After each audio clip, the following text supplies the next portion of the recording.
Good morning everyone. Here we are discussing Lucent GK's biology और जो आज का हमारा टॉपिक है वो है वनस्पति विज्ञान का पादप हार्मोन। सो स्टार्ट करते हैं पादप हार्मोन। सबसे पहले जानेंगे पादप हार्मोन होता क्या है। जैसे कि ह्यूमन बीइंग या एनिमल्स की बात करते हैं, उनमें क्या होता है, हार्मोन्स पाए जाते हैं, राइट। ऐसे ही प्लांट में भी हार्मोन होते हैं, सिंगल मॉलिक्यूल होते हैं और प्लांट के अंदर ही प्रोड्यूस होते हैं। बहुत ही कम कॉन्सेंट्रेशन होती है उनकी, बहुत ही कम मात्रा में निकलते हैं। और क्या करते हैं वो, प्लांट की ग्रोथ यानी कि वृद्धि को, उसके विकास को, उसके एम्ब्रियोजेनेसिस को, उसके जो ऑर्गन साइज है उनको रेगुलेट करने के लिए होते हैं। या फिर आप कह सकते हो कि पैथोजन डिफेंस के लिए, यानी कि जो भी बाहरी पैथोजेंस होते हैं उनसे बचाने के लिए होते हैं, स्ट्रेस टॉलरेंस के लिए होते हैं, ठीक है, और जनन के लिए होते हैं। तो बेसिकली बहुत इंपॉर्टेंट होते हैं पादप हार्मोन और बहुत इनका इंपॉर्टेंट रोल होता है ग्रोथ एंड डेवलपमेंट में, यानी कि वृद्धि और विकास के लिए पादप हार्मोन पाए जाते हैं पेड़ों में। सबसे पहला आता है ऑक्सीन। ऑक्सीन की खोज सन 1880 ईस्वी में डार्विन ने की थी। तो सबसे पहले जो ऑक्सीन खोजा गया था ये पादप हार्मोन है और वो डार्विन के द्वारा खोजा गया 1880 में।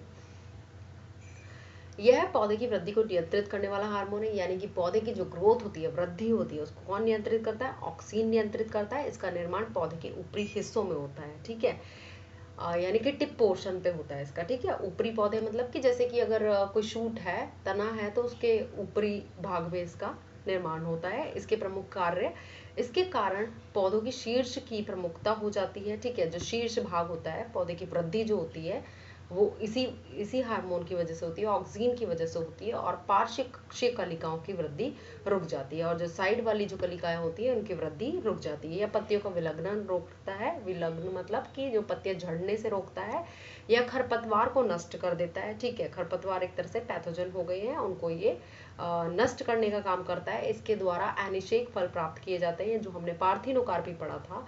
पार्थिनोकार्पी हमने पढ़ा था जिसके अंदर पॉलन ग्रेन निषेचन नहीं करते हैं, वो ऑटोमेटिकली उनमें क्या होता है कि वो फूल फल बना देते हैं, ठीक है, विदाउट एनी फर्टिलाइजेशन। उसको हम कहते हैं एनिशेक, यानी कि पार्थेनोकार्पिक फ्रूट्स, ठीक है। तो एनिशेक फल भी इसी से प्राप्त होते हैं। या फसलों को गिरने से बचाता है और इसका काम है ये फसलों को गिरने से रोकता है, जल्दी से झड़ने नहीं देता पेड़ों को ना। अब बात करेंगे दूसरे हार्मोन की, जिब्रेलिन के बारे में। इसकी खोज जापानी वैज्ञानिक कुरुसोवा ने 1926 ईस्वी में की थी। यह बोने पौधों को लंबा कर देता है। जिब्रेलिन का काम क्या होता है, जो छोटे पौधे होते हैं, बोने पौधे होते हैं, ड्वार्फ प्लांट जो होते हैं, उनको ये बहुत ज्यादा उनकी लंबाई बढ़ा देता है जिब्रेलिन, ठीक है। यह फूल बनने में मदद करता है। यह बीजों की प्रसूति भंग कर उसको अंकुरित होने के लिए प्रेरित करता है। और जो बीज होते हैं, जो प्रसुप्ति मतलब कि जो सोए हुए कह सकते हो, कि जो सोए हुए टाइप के बीज है, इनएक्टिव बीज होते हैं, उनको ये अंकुरित करने के लिए, यानी कि उनमें से स्प्राउट निकले, उनमें से पौधा निकले, उसके लिए ये उसको प्रेरित करते हैं जिब्रेलिन। या काष्ठीय पौधों में एगा यानी कैम्बियम की सक्रियता को बढ़ाते हैं। जो काष्ठीय पौधे होते हैं, वो जिसमें बहुत ज़्यादा जिनकी मोटाई होती है, काष्ठीय पौधे जो होते हैं उनकी सक्रियता को बढ़ाता है कैम्बियम की। इसमें छिड़काव द्वारा वृहत आकार के फल तथा फूलों का उत्पादन किया जाता है।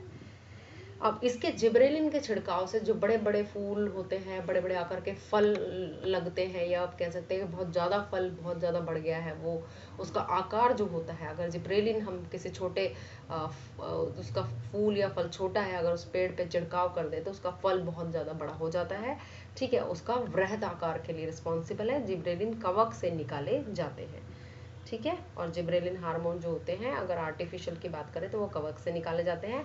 अब आता है तीसरे नंबर का है साइटोकाइनिन। इसकी खोज मिलर ने 1955 ईस्वी में की थी, परंतु इसका नामकरण लिथा ने किया था। अब इसकी खोज करने वाले मिलर साइंटिस्ट थे, लेकिन इनका नामकरण जो साइटोकाइनिन दिया था वो लिथाम नाम के साइंटिस्ट ने दिया था। यह प्राकृतिक रूप से ऑक्सीन के साथ मिलकर काम करते हैं।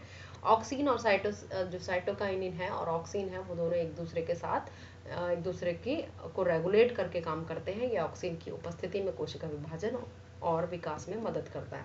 साइटोकाइनिन, जैसा कि इसका नाम ही है साइटोकाइनिन, ठीक है, इसका क्या काम होता है, ये सेल को कहते हैं हम साइटो, ठीक है। सेल का जो डिवीजन होता है उसके लिए रिस्पॉन्सिबल होते हैं। सेल में कोशिका विभाजन करके और विकास में मदद करता है, या जीर्णता को रोकता है। जीर्णता मतलब ओल्डनेस, यानी कि एजिंग प्रोसेस को रोकता है। यह आरएनए एवं प्रोटीन बनाने में सहायक होता है। उसका काम क्या होता है, ये आरएनए भी बनाता है और प्रोटीन बनाने में सहायक है। यह बोने पौधों को लंबा करने के लिए प्रयोग किया जाता है।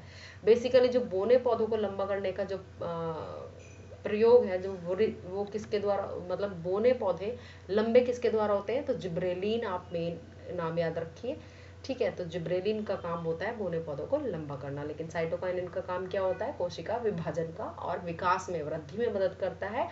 और किसके साथ मिलकर काम करता है, ऑक्सीन हार्मोन के साथ मिलकर काम करता है, ठीक है। Now come to the abscisic acid, यानी कि 4th नंबर का है एब्सिसिक एसिड, और ABA हार्मोन भी बोलते हैं इसको। इस हार्मोन की खोज 1961-65 ईस्वी में कॉर्नसन एडिकॉट तथा बाद में वेरिंग ने की थी, ठीक है। अब ये दो साइंटिस्ट हैं, कॉर्नसन एडिकॉट के बाद वेरिंग ने भी इसकी खोज की थी। ये वृद्धि रोधक हार्मोन, लेकिन इसका काम क्या है, वृद्धि रोकना, ठीक है।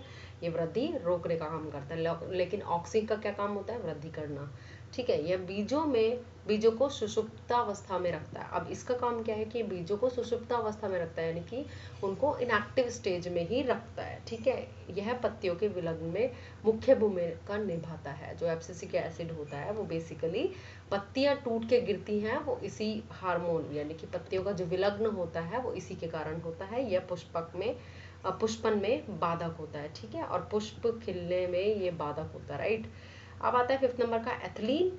यह एकमात्र ऐसा हार्मोन है जो गैसीय रूप में होता है। देखिए, यही एक ऐसा हार्मोन है जो कैसा होता है, गैसीय फॉर्म में होता है, ठीक है।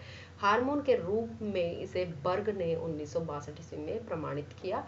यह फलों को पकाने में व मादा पुष्पों की संख्या में वृद्धि करता है। अब इस हार्मोन का काम क्या होता है कि ये एथिलीन, फलों को पकाने में, ठीक है, फलों को, जो फल पकते हैं ना, अगर एथिलीन गैस, सपोज एक फल, कोई फ्रूट है पका हुआ है और उसको किसी दूसरे फ्रूट, कच्चे फ्रूट के पास रख दिया जाए, तो जो पका हुआ फ्रूट होता है उसमें से एथिलीन गैस निकलती रहती है, हार्मोन निकलती रहती है, तो वो दूसरे फ्रूट को भी पकाने में मदद करता है। या फलों को पकाने में मादा पुष्पों की संख्या में वृद्धि करता है, या पत्तियों पुष्पों फलों के विलग्न को प्रेरित करता है। और ये भी क्या करता है, पत्तियां, पुष्प और फल जो होते हैं उनको हटाने में, यानी कि तोड़ने में या विलग्न करने में हेल्प करता है। अब आता है फ्लोरिजन। यह पत्ती में बनते हैं लेकिन फूलों के खिलने में मदद करते हैं। अब ये कहाँ बनता है, पत्ती में बनता है। जैसे कि फ्लोरिजेंस लिखा है, फ्लोरिजेंस का मतलब होता है फूलों का प्रोड्यूस करना, फूलों को खिलने में मदद करना, ठीक है, फ्लोरिजन हार्मोन। और ये बनता कहाँ है, पत्ती में बनता है। इन्हें फूल खिलाने वाले हार्मोन भी कहा जाता है। इसका नाम ही देख लीजिए, फ्लोरिजन का मतलब ही हो गया फूल खिलाने वाला, राइट। और साइटोकाइनिन का क्या मतलब हो गया, सेल डिवीजन, यानी कि ऐसा हार्मोन जो सेल डिवीजन में बहुत इंपॉर्टेंट है, सेल को डिवाइड, कोशिका विभाजित करके वृद्धि करता है, ठीक है। ट्रोमेटिन ये एक हार्मोन है, ये एक प्रकार का डाइकार्बोक्सिलिक अम्ल है। अब इसका नाम देख लीजिए, ट्रोमेटिन, ठीक है। जैसे ट्रॉमा हो जाता है ना कभी कभी, ट्रॉमा क्या होता है, एक्सीडेंटल ट्रॉमा हम बोलते हैं, तब उस कंडीशन में ये हार्मोन निकलता है। डाइकार्बोक्सिलिक अम्ल है ये, ठीक है, डाइकार्बोक्सिलिक एसिड है। इसका निर्माण घायल कोशिका में होता है। अभी मैंने कहा ये ट्रोमेटिन किससे बना है, ट्रॉमा से बना है, जब कुछ ट्रॉमेटिक इंजरी हो जाती है, ठीक है, तो सेल जब घायल हो जाती है तो उस कोशिका में ट्रोमेटिन हार्मोन निकलता है, जिससे पौधे के जख्म भर जाते हैं, राइट। तो हमें यहाँ पर जो ट्रोमेटिन इंपॉर्टेंट है, किस लिए होता है, पौधों के जख्म को भरने के लिए, यानी कोई कोशिका घायल हो गई है, ट्रॉमा हो गया है, उसको इंजरी हो गई है, तो उस कंडीशन में ये हार्मोन निकलता है और पौधों के जख्म भर देता है। फ्लोरिजन का क्या काम हो गया, फूलों के खिलने में। एथिलीन का क्या काम हो गया, फलों को पकाने में, ठीक है, और मादा पुष्पों की संख्या में वृद्धि करता है। एब्सिसिक एसिड का काम क्या होता है, वृद्धि रोधक है। ये ऐसा हार्मोन है जो वृद्धि रोकता है, ठीक है। और बीजों को कौन सी अवस्था में रखता है, सुषुप्त अवस्था, यानी इनएक्टिव स्टेज में रहता है, ठीक है। इनएक्टिव मतलब वो अंकुरित नहीं हो पाता, ठीक है, और पत्तियों के विलग्न में इंपॉर्टेंट है। फिर आता है साइटोकाइनिन, सेल डिवीजन के लिए, यानी कि कोशिका विभाजन के लिए मददगार होता है ये हार्मोन। और फिर उसके बाद आता है जिब्रेलिन, जो कि फूलों को, सॉरी, ये पौधों को, बोने पौधों को क्या करता है, लंबा कर देता है और फूल बनने में मदद करता है। और क्या काम होता है इसका, जो बड़े बड़े आकार के फल फ्रूट होते हैं वो इसी की, जिब्रेलिन की वजह से होते हैं, राइट। इसके बाद आता है आपका ऑक्सिन। ऑक्सिन भी इंपॉर्टेंट है। ऑक्सिन किस लिए, शीर्ष जो पौधे की वृद्धि होती है, शीर्ष भाग की, वो इसी की वजह से होती है, ठीक है। यह पत्तियों का विलग्न भी रोकता है, ठीक है। और क्या करता है, यह फसलों को गिरने से बचाता है और यह खरपतवार को भी नष्ट करता है। तो इंपॉर्टेंट है सारे हार्मोन, बहुत ईजी है इनको याद रखना, राइट। सो अब हमारा नेक्स्ट टॉपिक इज